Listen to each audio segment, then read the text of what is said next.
क्या आपकी basic salary सीधे 3 गुना होने वाली है? क्या 18,000 पाने वाले कर्मचारी अब सीधे 69,000 रुपए पाएंगे? अगर आप केंद्रीय कर्मचारी हैं या फिर पेंशनर हैं, तो आज की ये अपडेट आपके लिए बेहद महत्वपूर्ण है, गेम चेंजर साबित हो सकती है। 8वें वेतन आयोग का काउंटडाउन देखिए शुरू हो चुका है और इसी बीच भारत पेंशनर्स समाज ने सरकार के सामने ऐसा प्रस्ताव रखा जिसने वित्त मंत्रालय से लेकर हर कर्मचारी यूनियन तक हलचल मचा दी। 3.83 का फिटमेंट फैक्टर, पेंशन 5 गुना ज़्यादा और परिवार के सदस्यों की नई गिनती। आज के इस वीडियो में मैं इस पूरे मास्टर स्ट्रोक को डिकोड करने वाली हूँ। वीडियो बेहद काम का है, दिलचस्प है, इसलिए लास्ट तक ज़रूर देखिएगा, आपके काम का है। नमस्कार, आपके साथ मैं पल्लवी रविंद्र सिंह।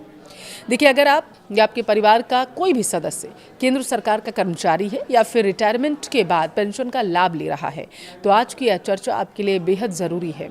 देश भर के करीब 1 करोड़ से ज़्यादा केंद्रीय कर्मचारियों और पेंशनर्स की निगाहें इन दिनों सिर्फ एक ही चीज़ पर टिकी हैं और वो है 8वां वेतन आयोग।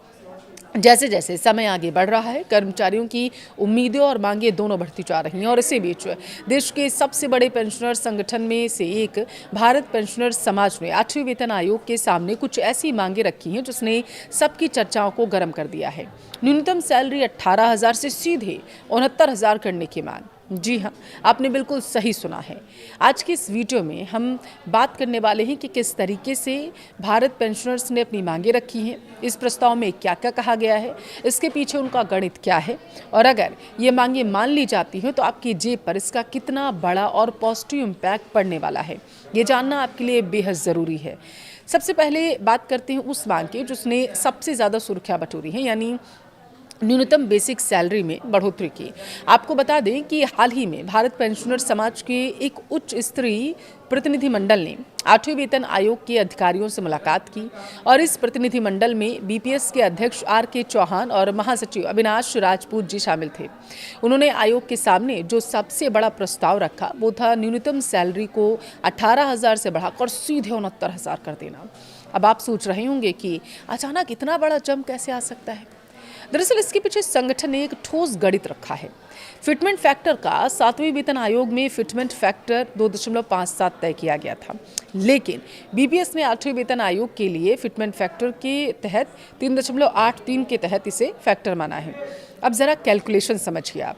अगर मौजूदा 18,000 रुपये को 3.83 से गुणा किया जाता है तो यह आंकड़ा लगभग 68,940 रुपये के आसपास बैठता है और इसी आधार पर संगठन ने 69,000 रुपये की न्यूनतम सैलरी तय करने का फैसला किया है, लॉजिक दिया है उन्हें।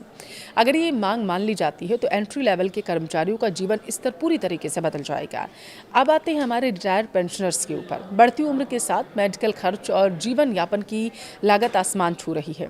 इसे ध्यान में रखते हुए बीपीएस ने पेंशनर्स के लिए एक बहुत ही मजबूत प्रस्ताव दिया है। जब प्रस्ताव पेश किया गया तो उसमें चीज़ें क्या कही गई, मैं आपको वो बताती हूँ। देखिए, फिलहाल के लिए वर्तमान में न्यूनतम पेंशन 9,000 रुपये प्रति महीने है। आज की महंगाई में 9,000 रुपये में गुजारा करना बहुत मुश्किल है, ये आप सभी लोग जानते हैं।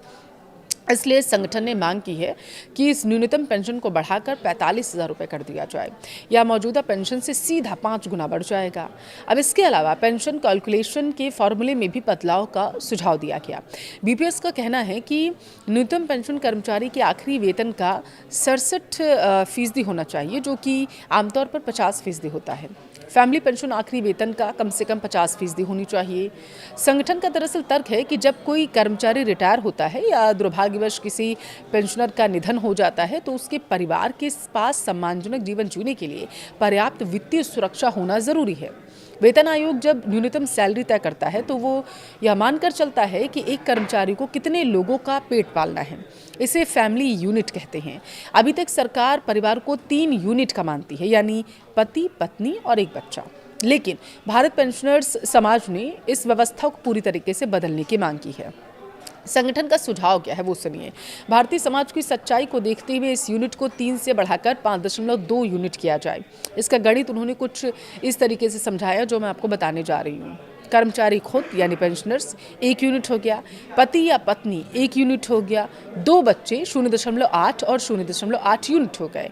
सबसे ज़रूरी 2 बुजुर्ग माता पिता 0.8 और 0.8 यूनिट। इन सबको मिलाएं तो कुल 5.2 यूनिट बनता है।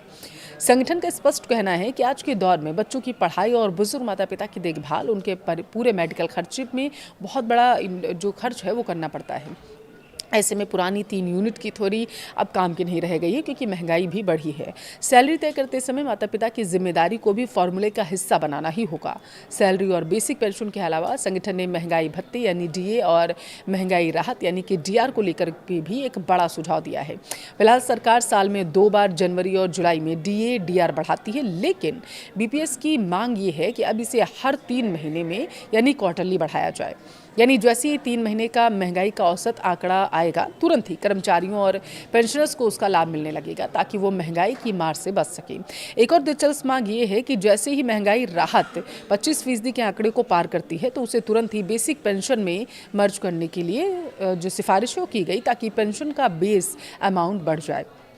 बात करें स्वास्थ्य सुविधाओं की, तो उम्र के इस पड़ाव में सबसे ज़्यादा ज़रूरत इलाज की होती है। संगठन ने मांग की है कि जो पेंशनर्स ग्रामीण इलाकों में रहते हैं और सेंट्रल गवर्नमेंट हेल्थ स्कीम के दायरे से बाहर हैं, उन्हें कैशलेस हेल्थ केयर सुविधा दी जाए।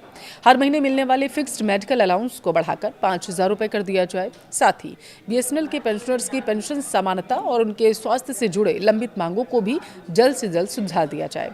अब आपके मन में सवाल आ रहा होगा कि भारत पेंशनर्स समाज आखिर है कौन, जिसकी मांगों को इतनी गंभीरता से लिया जा रहा है और जिसकी चर्चा देश भर में हो रही है। दरअसल बीपीएस कोई नया संगठन नहीं है। इसकी स्थापना जनवरी 1955 में की गई थी। यह पेंशनर्स से जुड़े मुद्दों को उठाने वाला देश का सबसे प्रतिष्ठित संगठन माना जाता है। इसे भारत सरकार के पेंशन एवं पेंशनर्स कल्याण विभाग और नीति आयोग से मान्यता भी मिली हुई है। इसीलिए इसके सुझावों को गंभीरता से लिया जाता है। इस संगठन के साथ देश भर के करीब 245 पेंशनर्स एसोसिएशन भी जुड़ी हुई हैं और यह लगभग 10 लाख पेंशनर्स की आवाज़ सरकार तक पहुंचाता है। लेकिन यहाँ एक सच्चाई जानना आपके लिए ज़रूरी है।